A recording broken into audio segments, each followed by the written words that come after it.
pretty detailed. So we want to be able to send you documentation. So make sure everything's current and correct. Once that's filled out, then you'll hit next.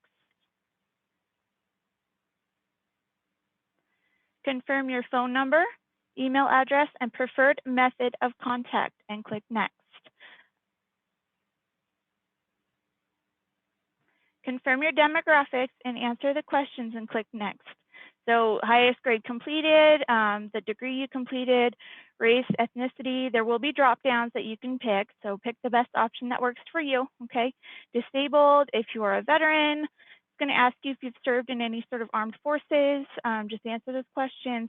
Here's the place where if you're not a US citizen, it has the option, US citizen, yes or no, alien registration number. This is where you can input your alien registration number and or your preferred language. Once that's filled out, then you'll click next. The system will then show you a series of employers to choose from. Pick your employer and click next. So up on the top here, it says stop. Do not proceed without carefully selecting the correct or your account will be locked. We're doing this as a security precaution to make sure you're not a robot. So you can't see the different employers here because we have them blacked out. But it will provide a whole bunch of random different employers. Make sure that you click on the correct one, okay? I've worked here, this is the one that I'm gonna click on. So just make sure you're very careful when you're reviewing those. Now you're gonna see the benefits estimator screen. Review your wages care for employer. If the wages look correct, click continue to file claim. There's a lot of information on this page. As you can see on the top here, it says benefit estimator is a preliminary determination of your potential eligibility for unemployment insurance benefits. So this is based on wages currently on file in Nevada and only for use with the claim filed today. So, you know, if you wait a while, your benefits might be a different amount. There are missing wages. It says the estimator will not show wages earned and reported in another state during your base period. If you worked in California or Utah, you know, one of the other states besides Nevada, we're not going to see those wages. If you worked for the federal government, if you earned monies while you were in the military, all of those wages need to be manually requested. They don't just get reported to us. We have to request those from those entities. Then we have the base period quarterly wages. That's in the middle here. It's letting you know a year is separated into four calendars. It gives you the examples of what a calendar quarter is. For Nevada claims, the base period is the first 4 of the last 5 completed calendar quarters at the time you file your initial application. The first 4 quarters displayed below are your base period. Right now, we are using the entirety of 2020. It does explain here, it's got a little breakdown, January 1st, 2020 through March 31st, 2020, that's the first quarter. And then it goes to the second, third. You can't see the amounts here because we have them blocked out, but it will explain here your employer. It'll have your employer name and then the wages that you earn for each quarter. We only have one employer here. If you have multiple employers that you worked for in Nevada during that time period, you'll see those as well. All right. It also has here, do you have missing or incorrectly reported wages in the base period listed above? Remember, we're only looking at that certain time period. If you're looking at these wages and they don't look accurate to you, maybe some's missing or it's too little. If you disagree with any of your wages, there's a drop down that says the wages reported are incorrect. At that point, it would take you to something called a wage protest, and it would request more information about the employer and why you think that the wages look incorrect. However, if everything looks good, you're seeing that, then you're just going to say the wages reported are correct. It says current quarter estimate. If you file your claim between April 4th and July 3rd, 2021, this would be your estimated benefit amount. So it says, well, right now you're monetarily eligible. Your weekly benefit amount might be 290. That's just our example, okay? The number of weeks that you might be eligible for and the maximum benefit amount. So it'll let you know, and you can just check and see, well, I might be eligible for this amount. Let's go down here, then you're going to click continue to file claim.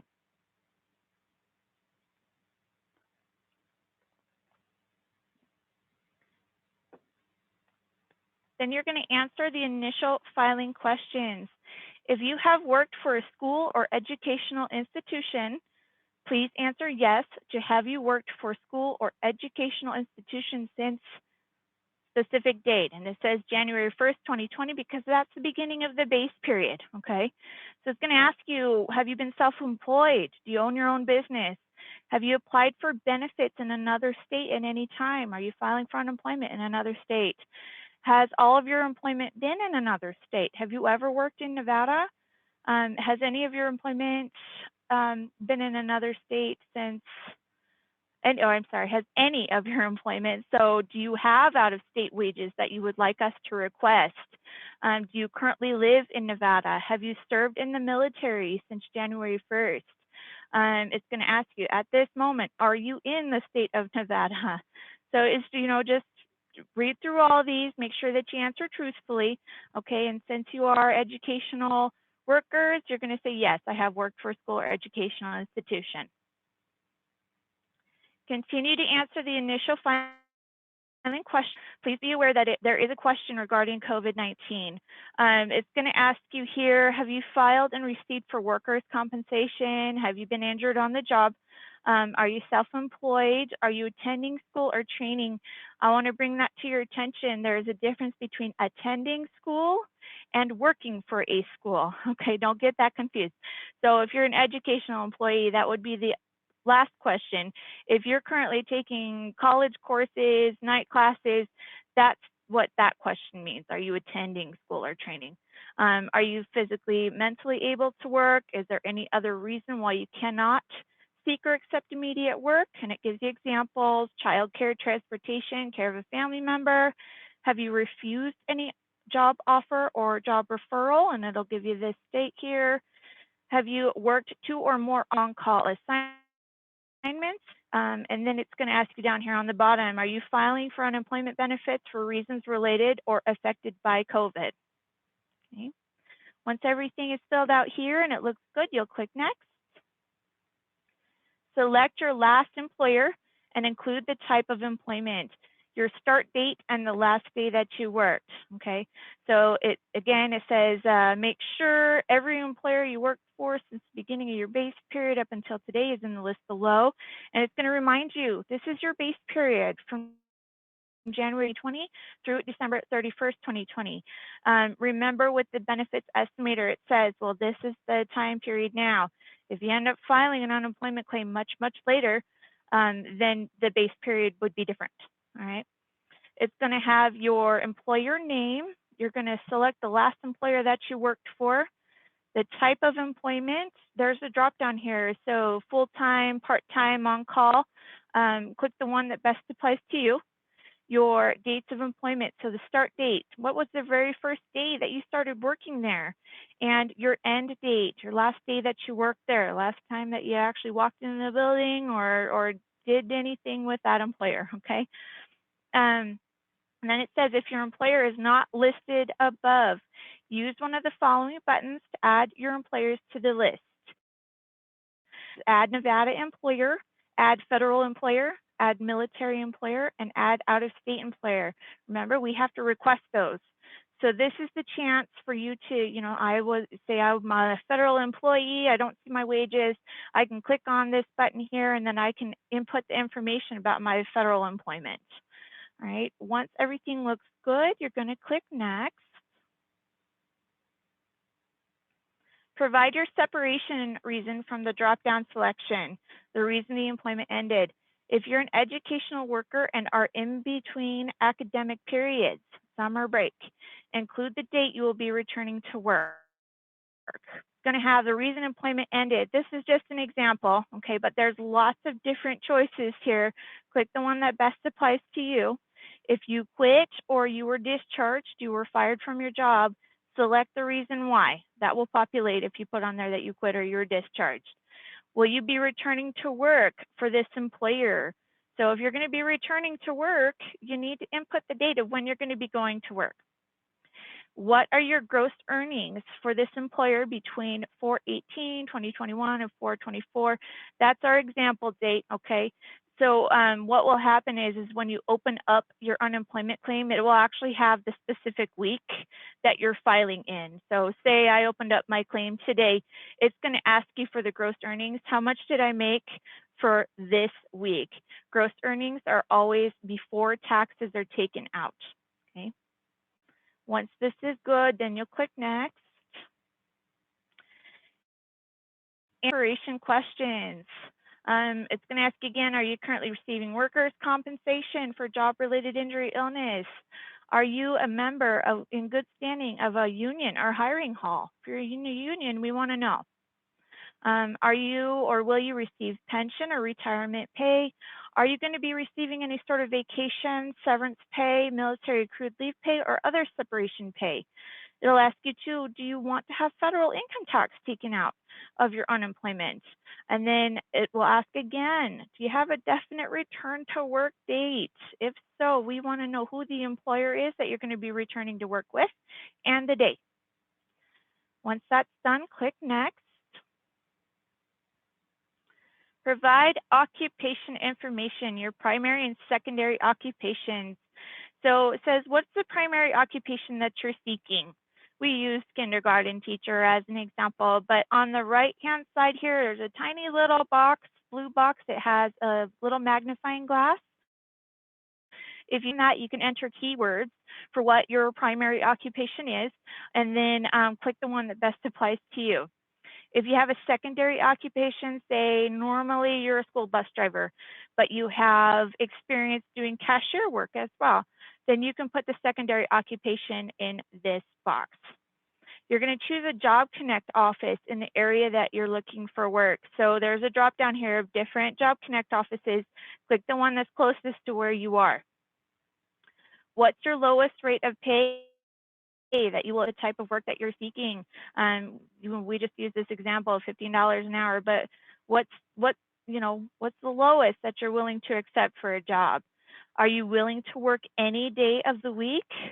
Are you willing to work any shift? What round trip distance will you travel to seek and accept work? How far are you going to be able to drive or willing to drive? Are tools, license, or permits required for the work that you're seeking? All right, so we need to know that information. Once that's done, click next. Review the benefit summary and make any necessary changes. This is your chance where if you are looking through this and you're like, oh, I made a mistake on that answer. I accidentally put the wrong mailing address. Right here in the middle here, it says edit. At that point, you can click that button and change your answers. So that way you have accurate information on here. I also want to draw your attention as well up on the top part here. We have it under here. It will have your name on the blue line, and then it'll have your claimant ID. So as you're going through this, you always have your claimant ID handy. If you're ever contacting unemployment, calling us, you don't have to provide your social. You can always provide your claimant ID. That is your personal number assigned to you. Nobody else outside of DETR will know what that number means. It sounds like gobbledygook to anybody else. So that's kind of a nice security precaution. Just write down your claimant ID so that way you have it handy, okay? If everything looks good, then you can click next. Review the warning. Employment insurance fraud. Read and agree to the benefit rights and information. Then you'll click yes, I agree, file my claim. All right, so the warning here says penalties for falsification. Oh, it also has on here your claim effective date. If you see, that's kind of like in the dark gray line here, claim effective date. So that'll let you know when your claim is open and effective. So the unemployment insurance fraud, so it gives an explanation here. It's a felony in Nevada. You must be fully or partially unemployed, able and available for work in order to receive unemployment insurance benefits. If you commit fraud, you will be subject to significant financial and administrative penalties. You may be prosecuted. Remember to report any work and all income from any source for each week you claim a benefit payment. There's two options here. You can say, yes, I understand giving false statements or withholding information in order to receive unemployment benefits constitutes fraud. If this is not making any sense to you and you can click on the no, and it says no, I will contact the telephone claims center to ensure I understand. This is highlighted as a little blue line. If you click on that, that will provide the phone numbers for you to call. Then you're going to verify that says benefits, rights, and information. For a full description of benefits, rights, and information, click here to read the Nevada Unemployment Insurance Facts for Claimants Handbook. You may print the handbook if you wish. That handbook is amazing information, and a lot of times if you have any sort of questions about unemployment, it'll be in there. You know, you don't have to dig through the internet or be curious. It most likely will have your question answered in that unemployment handbook. So it does say on here, I understand I must read the information in the Nevada Unemployment Insurance Facts for Claimants Handbook. I understand failure to read the Nevada Unemployment Insurance Facts for Claimants Handbook does not relieve me of my claim filing responsibilities and does not serve as an excuse to prevent being found ineligible for benefits if I do not meet my responsibilities. So you can't say, well, I didn't read it. You got to read it, okay? So, and it says, by clicking the yes, I agree, file my claim button below, I'm agreeing to the responsibilities within the Nevada Unemployment Insurance Facts for Claimant Handbook and understand the penalties for falsification. So once you've agreed with everything, then you're going to say, yes, I agree, file my claim. I filed my claim. Am I done? Not quite. So as you reported that you are an educational worker, you will need to fill out the fact finding. Please click on the blue link to additional information, interview between terms. Once you click your yes, I agree, file my claim, it will automatically take you to this page. We have it here, one or more of your answers create potentially disqualifying issues. We just need more information from you. Okay, so we have here in the little red box, the issue type is between terms. Date. We would like you to fill this out by this due date and link to additional information. Just click on that little blue link there and it'll automatically take you to the questionnaire. Answer the questions for the fact-finding interview and click submit. So it says division has been made aware that an educational institution has reported wages during your base period. And then so you're going to be putting in here, what is the last educational institution you worked for? We want to have their phone number. And did you work for a program? Once you fill that out, then you're going to click submit. Provide your employment status from the drop-down menu with the last educational institution you worked for and click next. So it says on here, what's your employment status?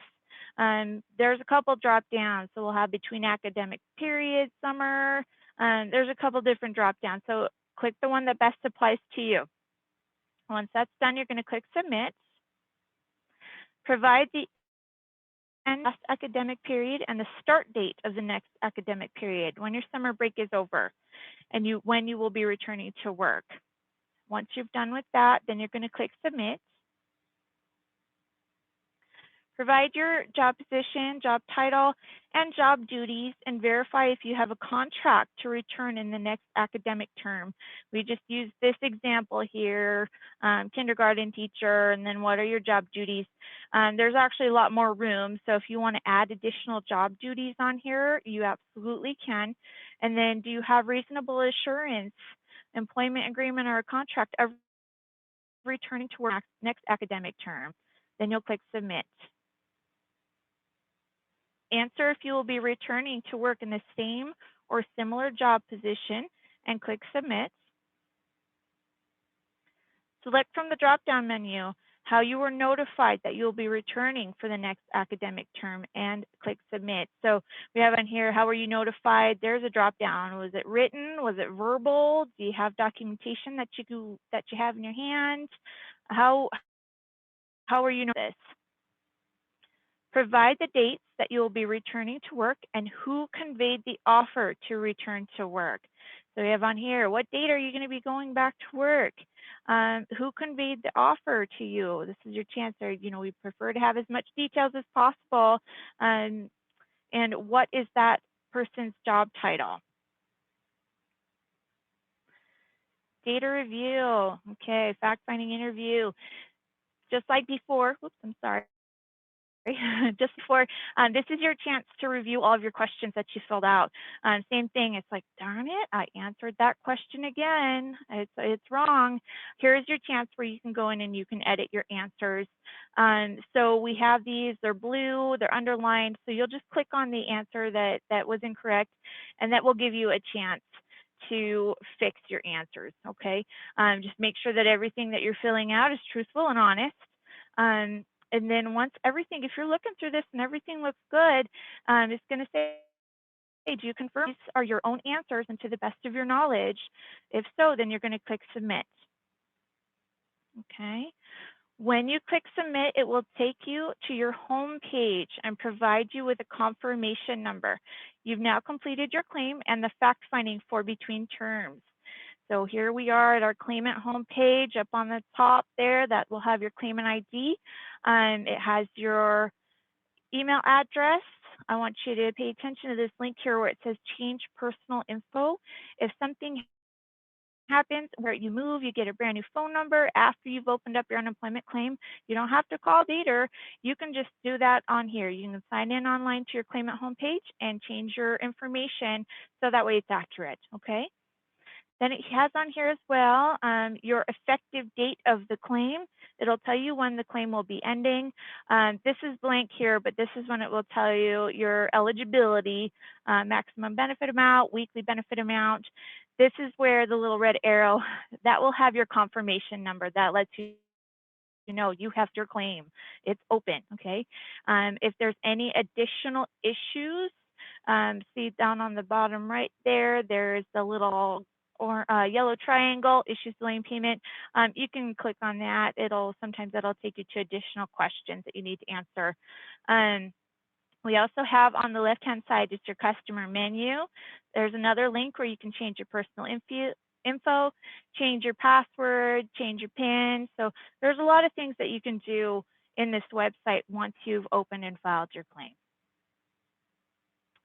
Weekly claims filing. Each week, in order to receive payment, to file weekly claims, the Sunday after you open your initial claim, a link will appear on your customer menu. So we have this here in the little red box, file weekly claim. You're not going to see that until a week after you've opened up your unemployment claim, but it will populate on there. That'll let you know it's time to do your weekly filing. Up on the top, we have this in orange. It says you must complete a weekly work search activity record for each week you file for unemployment benefits, in addition to filing a weekly claim via the weekly claim smart links. That's what this little link is here. It's your responsibility to provide the required information. Work search activity records may be reviewed at any time by both the Telephone Claims Center and the Job Connect offices, and you may be required to provide the supporting documentation. You must conduct several different work search activities each week using methods customary to the occupation you are seeking. Failure to provide the work search records may result in a delay or denial of your benefits. So just write down all your work searches. We also have on the customer menu down on the bottom, lots of people just ignore this, but we have the UINV messages. A lot of times if something new is going on with unemployment, it will give you additional information on here. It's kind of like our notice board. Hey, this is what's going on. Notice we have RECE programs starting up again. And then it will kind of give you a little bit more detail. So definitely when you sign in and you see that on the customer menu, just check them, see if there's something new, okay? Review the information regarding weekly filing. It's going to give you that advisory again. You must complete a weekly work search activity, and you need to do your weekly filing. It keeps giving you that advisory, okay? Then it says, please remember, when you file a weekly claim for benefits, you must report any and all work and income derived from that work, including but not limited to wages, show-up pay, orientation pay, bonuses, commission, and payments of a non-cash nature, room and board. Gives you lots of examples there. Failure to provide accurate information or omitting information in order to receive benefits constitutes unemployment fraud. And it gave you that unemployment fraud advisory earlier. And it says customer self-service system will accept claims for the prior week only. So it's letting you know whenever you're filing your weekly claim, it's for the prior week that is just passed. Once you read this, then you're going to click next. You're then going to be asked 2 questions for the week in which you're filing. As you can see, the weeks run Sunday through Saturday, like the calendar week. In this example, the week is for April 2021 through April 17th. So it'll say up here on the top, so you know exactly which week you're filing for. Do you want to file for the week of April 11th through April 17th? This is just our example. And did you end a job, complete an on-call or temporary job assignment during the week of April 11th through April 17th? So these are just our examples, but make sure you answer these truthfully when you're going through this, okay? If everything looks good, then you're going to click next. You will then be directed to fill out a weekly work search activity. If you would like to save and return to fill out additional employers later, click Save. So this is your chance to fill out your work search activity. Some people use this because you're able to sign in and look at all of your work searches. Some people use this just for their own records. It even says on here, you may print this page for your records so you can keep track of all the jobs that you've applied for. So we want to know, what day did you do your work search? Business name, contact name, and title. So, you know, I applied at the Bouncy Rabbit, but I don't know who I really talked to because I did it over the internet. But, you know, if you go in and you talk to someone, try to get their name. What's their business address, the phone number, the website address? What type of work are you applying for when you went in there? We have the method here. There is a drop down. So as you can see, we have internet, person, phone. Just click the one that best applies to you. And then new or recontact. So recontact is to say you've already applied for this job, but at the first time they told you, well, we're not going to be hiring, but maybe in a month we will be. If you go and you call them a month later and ask them again, are you hiring now?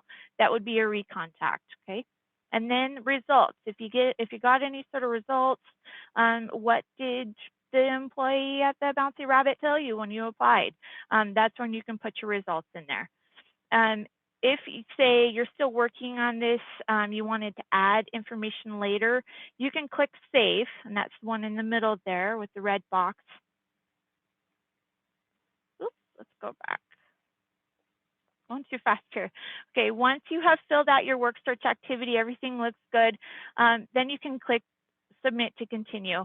Keep a log of your work search, as you may be required to provide verification of your work search, okay? And we've said that a couple times. Every single screen that we have here says, we might request your work search, okay? We need to have a work search activity. If everything looks good, submit to continue. Answer the questions for the weekly certification. Note, if you worked for even an hour, make sure you answer yes and report your gross earnings. Gross earnings, remember, is before taxes are taken out. Failure to do so is considered fraud and a felony in the state of Nevada. So up on the top here, it says, reminder, you're filing for the week of April 11th or April 17th. It keeps reminding you of what dates that you're applying for. Then it's going to say, did you end a job, complete an on-call or temporary job assignment? Even though you may not have been paid your wages, did you work during the week of April 11th or April 17th? They're very specific about those dates. Even if you haven't been paid yet, did you work? If you worked during the week, and it'll remind your week again, enter your gross earnings and tips for the week. So if, yes, I worked an hour, during that week, then I'll say yes, and then this is the little box here. We'll say where I can enter my earnings. Did you receive any of the following types of payments? Bonus, gifts, holiday pay, birthday pay, residual payments, profit sharing. If so, then you'll just say yes, or no. If you received holiday bonus pay, and then it'll ask you, please input the amount that you made. Did you receive vacation pay, severance pay, wages in lieu of notice that were not previously reported during the week? And did you look for work? Were you mentally, physically able to work? Were you available to work? Did you refuse any job offers or referrals? Or did you attend school or training during this week? So just answer all those honestly and truthfully. Once everything's filled out, then click next. At this point, you can confirm your answers. Our system's pretty forgiving. If you mess up a question, then you can always fix it, okay, as long as you don't hit submit, okay? So in the red box, it confirms the week in which the answers apply. We have our arrows in the way, but on the bottom here, it says all of these answers apply to the week of April 11th through April 17th. That date will change depending on what week you're filing for. All right. If you have made a mistake, you can click I need to correct my answers. That's the little red arrow there. It'll have on the side, we have it whited out so you can't really see what it says, but this is our just our example. So it says responses for benefit week, April 11th through April 17th. If you're looking at that and you're like, oh, no, that's not correct, then you can always correct your answers. Once you've confirmed that everything is correct, then you'll just say my answers are correct. The weekly certification agreement and click yes, I agree, file my claim. And the weekly certification, it says, I hereby certify that I fulfilled the registration for work requirements. I certify that I've reported any and all work, earnings, and self-employment activity for this week, even though I may not have yet been paid. I certify that I've reported all circumstances that may interfere with my ability to work full-time this week. I certify that all answers and information given in this application for benefits are true and accurate. And I add, if I knowingly fail to disclose information or give false statements to receive unemployment benefits, I may lose my unemployment benefits, be required to repay benefits received improperly with interest and penalty, and I may be subject to civil and criminal prosecution. Okay, it gives you all these agreements here. It says it is against the law to file for and receive benefits for unemployment insurance, UI, and pandemic unemployment assistance, also known as PUA, simultaneously. You can't file for both, okay? If you file for and receive benefits from both programs at the same time, you will be qualified and liable for overpayment. So it gives you that information every single week. If you agree with this, then you're going to say, yes, I agree. File my claim. You have now completed your weekly claim. You will see confirmation that you have filed for that specific week. And we have that in the little red box.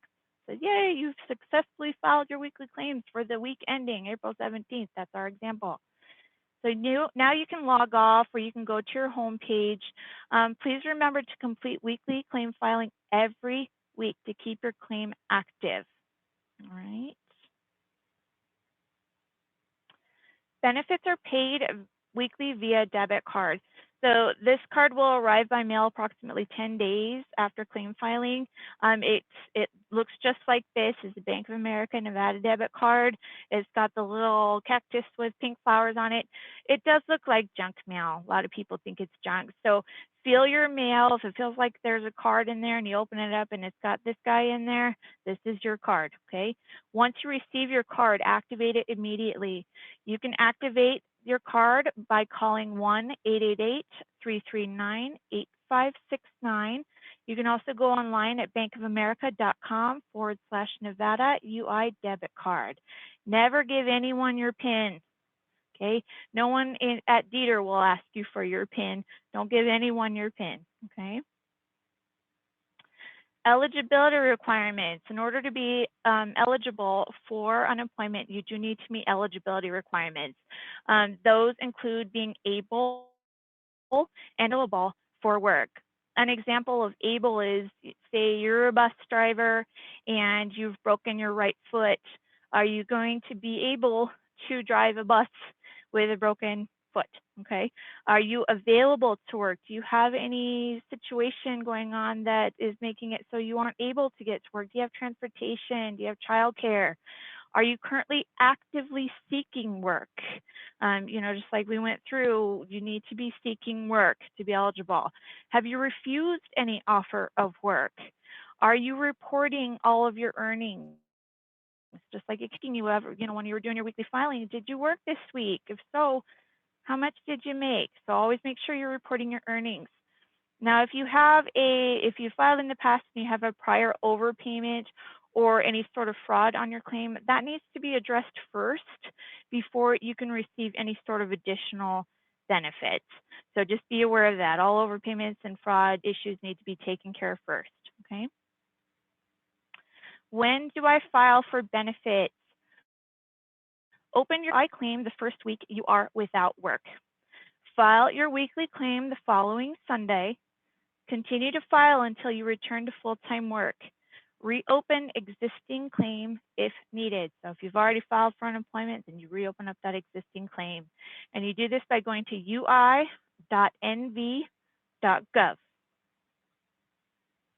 All right, now it's question time. Thank you very much for the presentation. I have some questions that I prepared, and then I can go through and ask some that were asked in the chat. Can you just put your on mute? You got it? Thank you. Perfect. Okay. Do I have to file for unemployment against all employers, or can I just file against CCSD? All employers will be charged for the unemployment in the base period, and all employers will be notifying to be charged for your unemployment claim. You cannot pick a specific employer to file against. When should I file for unemployment? You should file for unemployment the week that you do not have any work. So if you were laid off on Friday, I would suggest that you file the following Monday. Okay. If I file the following Monday after work was completed, is it for the previous week or the upcoming week? Your claim is a week that you file. So if you file on Monday, it would be effective that Sunday. Can I work during the week and file for unemployment for the weekends? You can file for unemployment at any time, but you do have to report your gross earnings for the week that you're filing and what you worked. If you separated from an employer during that week, you would also need to report that separation. Do I have to report my vacation payout in the week that I received it? You need to report your vacation pay at the time that you file.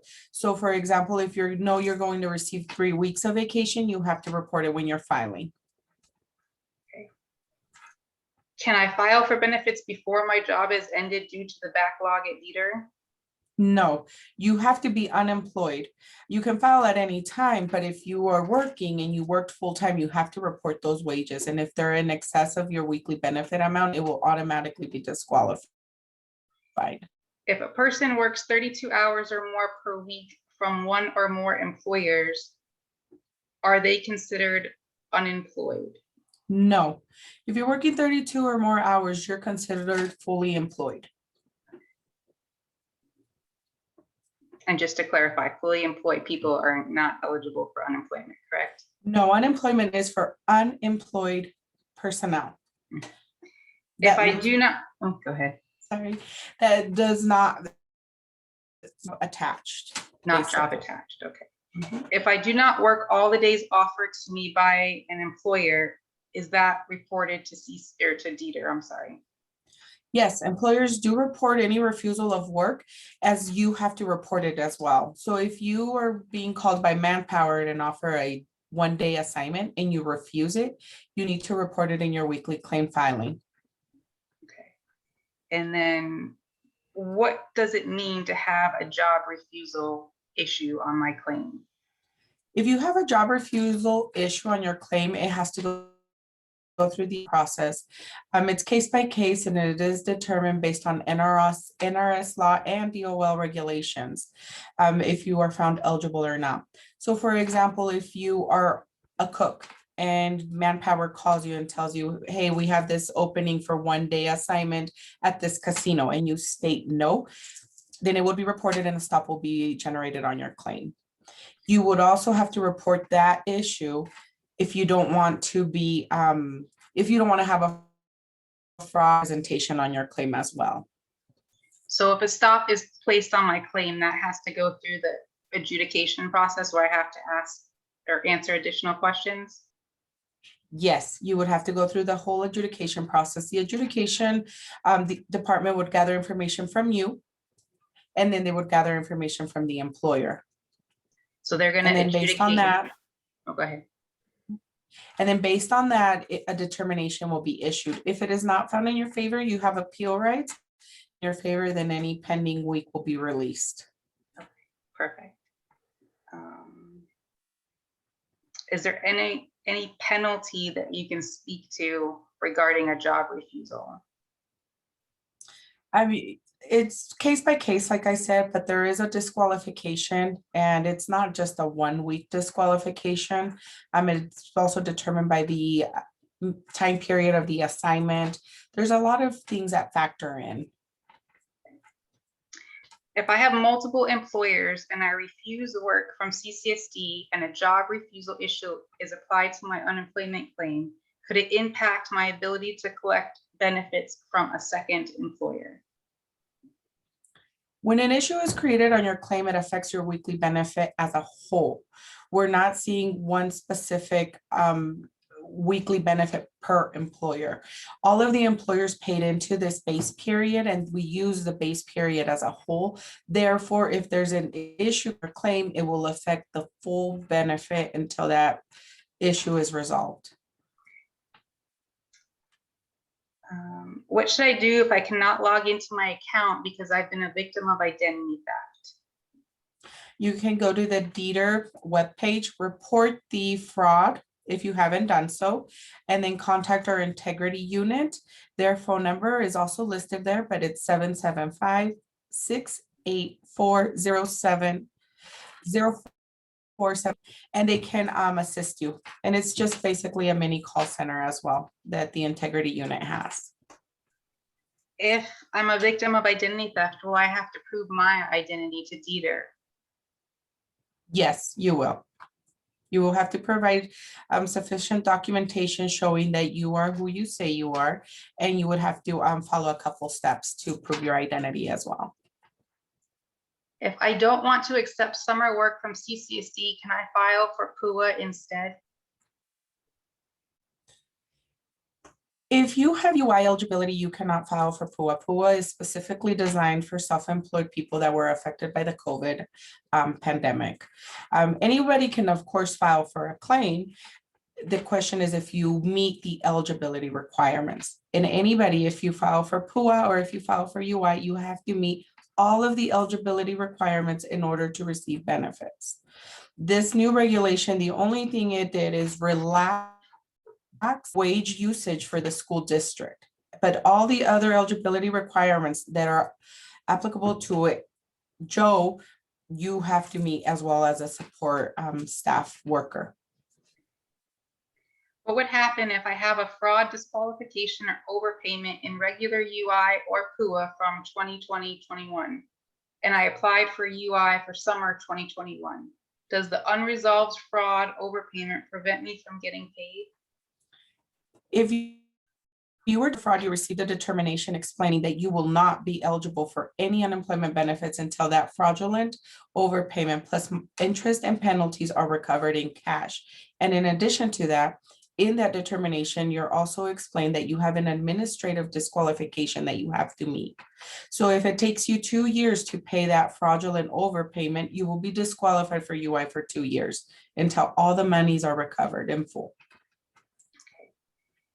How long does DETR have to investigate fraud and issue an overpayment letter? We can go back as far as 4 or 5 years to determine if you misrepresented any facts. And we do get cross matches to make sure that we have the information or issues generate on your claim. How long, or what happens if I miss my interview with the adjudicator? If you miss your interview, you can submit a written statement with your contact information, your claimant ID, and with a brief explanation or a very detailed explanation of what happened, separated, whatever the issue may be on your claim. You want to provide as much details as you possibly can, and you can go ahead and fax that information to the telephone claim center. When I return for the 21-22 school year, when should I stop filing my unemployment claim? You should stop filing the week that you return to work. So if you're going back to work this week, you would not call on Sunday and file for this week. How do I stop filing my claim? You just stop filing. You don't file a weekly claim. Mhm. Okay, so we got a couple of questions. I'm gonna look through them really quickly. I think this one is important to address. So this question is more of a comment and then a question. I would make more on unemployment this summer rather than working summer school. I had to sign a contract accepting summer school employment to make less money rather than to get employment. If I didn't sign it, it was going to be forwarded to DETR. How and why are CCSD employees being forced to work for lower pay than what unemployment benefits would provide to us? Unemployment, again, is for unemployed personnel that loses their job at no fault of their own. If you have employment and you don't accept it, it would be a refusal. Your weekly benefit amount could be way less than our example. I mean, there's people that could collect $16 a week. I mean, it just really depends on your wages. But if you are not looking for work, all of those will create an issue. You have to be able, available, seeking full-time work. We do random audits on your work search, and so does Job Connect, and we will verify it. And if you misrepresent the facts that you stated in your weekly claim, that is constitute as a fraud, and then they can penalize you and charge interest. We can also do wage garnishments if it gets to that extent. Understood. Okay, let's just go through some of these questions that we got really quickly.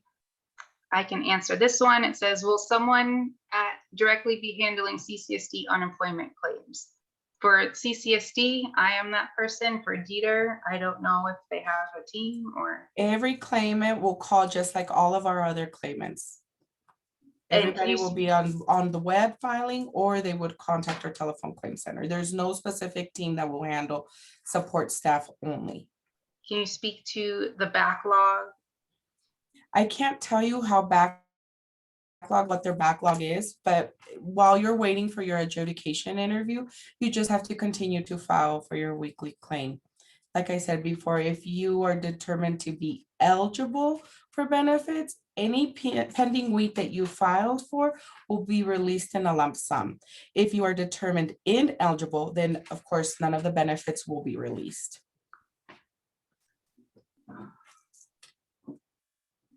This one says, how will this affect NRS 612434?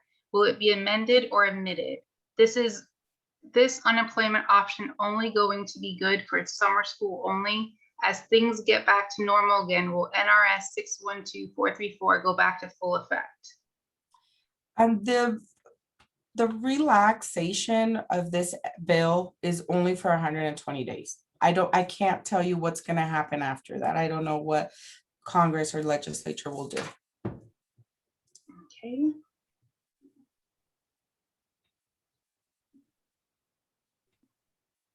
This one I will speak to. It says, as a substitute support staff, no one notifies me that I have reasonable assurance of returning to work. How do I respond to that question? All CCSD employees receive notice of reasonable assurance 3 times a year through their work email. So if you check your work email, you will see that you will have reasonable assurance to return for the 21-22 school year.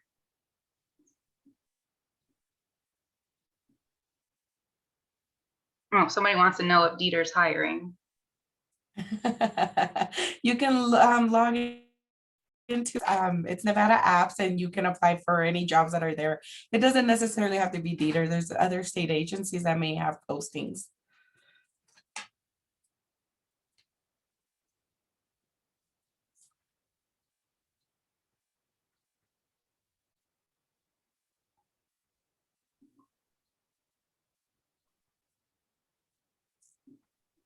What if my employer is no longer in business? The school district? Doesn't say the school district. I'm assuming Not it's another sure. employer.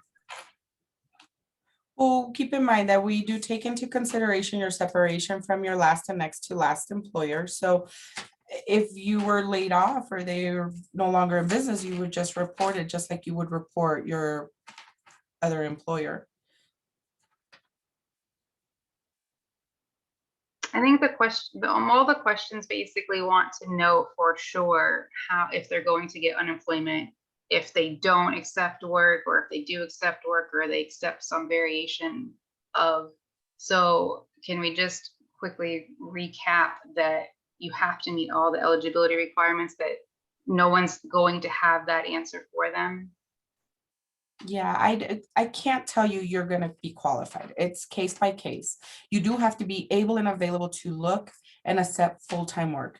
If you are offered a job assignment and you decline it, it will be reported to us and you will have to go through the adjudication process. Again, this regulation just relaxed the usage of school wages.